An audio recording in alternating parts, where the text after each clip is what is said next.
आपल्यासोबत काँग्रेसचे वरिष्ठ नेता डॉक्टर नितीन राऊत आहेत. राऊत साहेब, महाविकास आघाडीचा पराभव विधानसभा निवडणुकीमध्ये झाला. शरद पवार जे सर्वात ज्येष्ठ नेते आहेत महाविकास आघाडीचे, त्यांनी या निवडणुकीमध्ये पडद्यामागून राष्ट्रीय स्वयंसेवक संघाने केलेल्या कार्याचं कौतुक केलेलं आहे. आपणही महाविकास आघाडीचे प्रमुख नेते आहेत. कसं पाहता शरद पवारांच्या या वक्तव्याला, त्यांनी केलेल्या कौतुकाला? मला तरी वाटत नाही की हे कौतुक असेल. त्यांनी रेफरन्स तो घेत असताना त्याचा उपयोग आपल्या पक्षाच्या बांधणीमध्ये आणि आपल्या पक्षाच्या काम करण्याच्या पद्धतीमध्ये कशा पद्धतीने घ्यावा या संबंधाने तो निदर्शक असावा असं मला त्या ठिकाणी वाटतं. खऱ्या अर्थानं RSS जे पडद्यामागून त्यांनी काम केलं, ती कामाची त्यांची जी पद्धत आहे, ती पद्धत जी आहे त्या पद्धतीच्या बाबत त्यांनी त्या ठिकाणी सांगितलं. आणि त्या पद्धतीने आम्ही का काम करू शकत नाही? आम्हाला काय अडचण आहे? आम्ही सुद्धा करू शकतो ना. एक संघटना करते तर याचा अर्थ ते मार्गदर्शक आहे. त्यामुळं त्यांनी खूप कौतुक केलं अशातलं मला तरी वाटत नाही. पण संघाने ज्या पद्धतीने काम केलं त्याचा भाजपला किंवा महायुतीला फायदा झाला, आणि तोच फायदा जो आहे तो महाविकास आघाडीला किंवा महाविकास आघाडीच्या कार्यकर्त्यांच्या कामातून झाला नाही, असं त्याचा अर्थ होतो, अभिप्रेत होतो. जी मेहनत आणि जी श्रम असते त्यावर त्यांचं ते भाष्य आहे. आणि त्या भाष्याला त्याच पद्धतीने घेतलं पाहिजे की आम्ही जेव्हा निवडणुकांमध्ये काम करतो तर आमच्या कार्यपद्धतीमध्ये काय चुका आहेत, काय दुरुस्त्या केल्या पाहिजेत. आपला जो विरोधी पक्ष आहे तो विरोधी पक्ष यांनी त्याचा फायदा उचलून घेतला तर आपण कुठं चुकलोत का याची ती चाचपणी म्हणता येईल. लोकसभा निवडणुकीमध्ये जो मिळालेला यश होता त्यानंतर आम्ही गाफील राहिलो, असंही ते म्हणाले. हे तर सत्य आहे. लोकसभा निवडणुकीमध्ये जे यश प्राप्त झालं त्यानंतर आम्ही निव्वळ वाटाघाटीमध्येच आमचा वेळ जास्तीत जास्त घालवला आणि संघटनात्मक बांधणीकडे आणि येणारी विधानसभा निवडणूक याला तितकं गांभीर्याने घेतलंच नाही मुळात. आणि त्यामुळं ह्या अडचणीला आम्हाला सामोरं जावं लागलं की आमचा पराभव झाला, ही सत्यता नाकारता येणार नाही.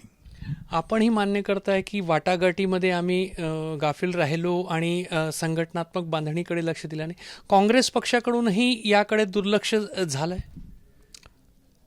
मी म्हटलं ना, तुम्हाला सांगितलं या ठिकाणी की गाफीलपणा हा एकट्याचा नाही आहे त्या ठिकाणी. आणि कवी सुरेश भट काय म्हणतात, ही एकट्याची लढाई नव्हे, एकट्याने झेंडा उभारू नये. जेव्हा महाविकास आघाडी आम्ही केली त्या आघाडी नी जेव्हा लोकसभा निवडणुकीमध्ये बहुमत प्राप्त केलं त्यानंतरच्या हालचाली जर आपण लक्षात घेतल्या तर आमचा वाद हा मुख्यमंत्री पदासाठी राहिला. आम्ही वाटाघाटीत एकमेकांवर कुरघोडी करण्याचा प्रयत्न केला, परंतु जमिनीवर काय चित्र आहे आणि जमिनीत आम्ही कसं घुसलं पाहिजे या संबंधाने दुर्लक्ष झालं आहे, हे मान्य करावंच लागेल. आणि ते केल्याशिवाय आम्ही पुढे जाऊ शकत नाही. लोकसभेला जो यश मिळाला होता त्यानंतर अनेक नेत्यांना मुख्यमंत्री पदाचे स्वप्न पडायला लागले होते, आणि त्यामुळे मुख्यमंत्री कोण ही लढाई किंवा हा जो विचार जो आहे तोच महत्त्वाचा झाला. विधानसभेसाठी काय केलं पाहिजे यामुळे दुर्लक्ष झाला. अनेकांच्या मुख्यमंत्री होण्यासंदर्भातल्या महत्त्वाकांक्षा ज्या त्या मोठ्या झाल्या होत्या. त्यालाच आपण म्हणतो ना गाफीलपणा. तोच गाफीलपणा आहे आणि त्यामुळंच हे परिणाम या ठिकाणी आम्हाला आज बघायला मिळतात आहे. काँग्रेस पक्षामध्येही या विधानसभा निवडणुकीमध्ये बरेचसे बदल होतील असं म्हटलं जात होतं. चर्चांना सुरुवात झाली होती. विद्यमान प्रदेशाध्यक्ष नाना पटोले यांनी मला पदमुक्त करण्यात यावं, माझा कार्यकाळ जवळपास झालेला आहे असंच म्हटलं होतं. मात्र त्यानंतर पुन्हा एकदा सर्व काही शांत झालेलं दिसतंय. मुळामध्ये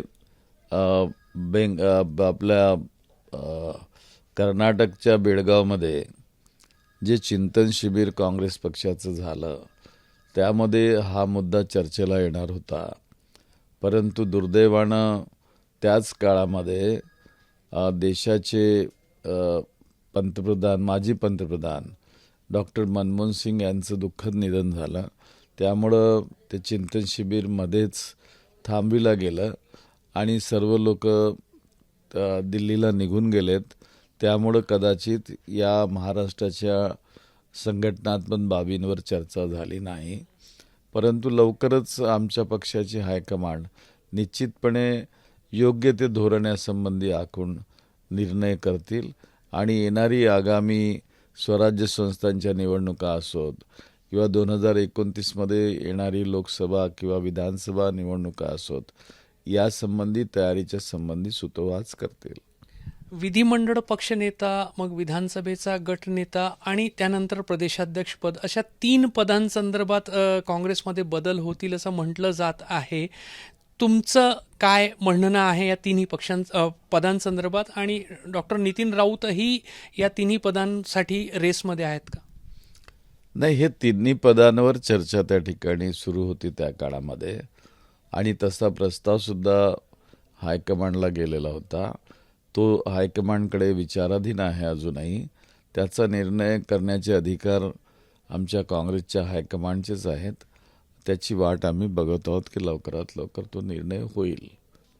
अखेरचा प्रश्न, जेव्हा लोकसभेला मोठं यश मिळालं होतं काँग्रेसला, 1 लोकसभा सदस्यावरून काँग्रेसची वाटचाल, म्हणजे काँग्रेस महाराष्ट्रात क्रमांक 1 वर लोकसभा निवडणुकीमध्ये पोहोचलेला होता, तेव्हा यश जो आहे तो तेव्हाचे जे प्रदेशाध्यक्ष होते किंवा जे नेतृत्व होतं त्यांना तो यश त्यांच्या वाट्याला देण्यात आला, श्रेय त्यांना देण्यात आलं.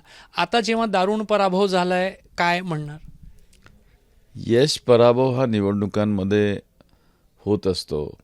त्याचं क्रेडिट किंवा डिस्क्रेडिट ही चर्चा करण्यापेक्षा जे झालं आहे त्याच्यावरची चर्चा करून येणाऱ्या पुढील जे चॅलेंजेस आहेत त्यासंबंधी आम्ही विचार केला पाहिजे.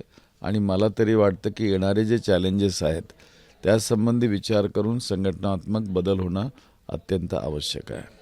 तर लोकसभा निवडणुकांच्या नंतर आम्ही गाफील राहिलो आणि मुख्यमंत्री कोण होणार या संदर्भातली चर्चा, वाटाघाटी जी आहे ती जास्त होत राहिली आणि ग्राउंड वर्क जो आहे तो करण्यामध्ये महाविकास आघाडी किंवा काँग्रेसचं नेतृत्व अपयशी ठरलं आणि त्यामुळेच पराभव झाल्याचा एक सूचक वक्तव्य जे डॉक्टर नितीन राऊत करतायत. कॅमेरामॅन व्यंकटेश नायडूसह रजत वसिष्ठ, एबीपी माझा, नागपूर. एबीपी माझा, उघडा डोळे बघा नीट.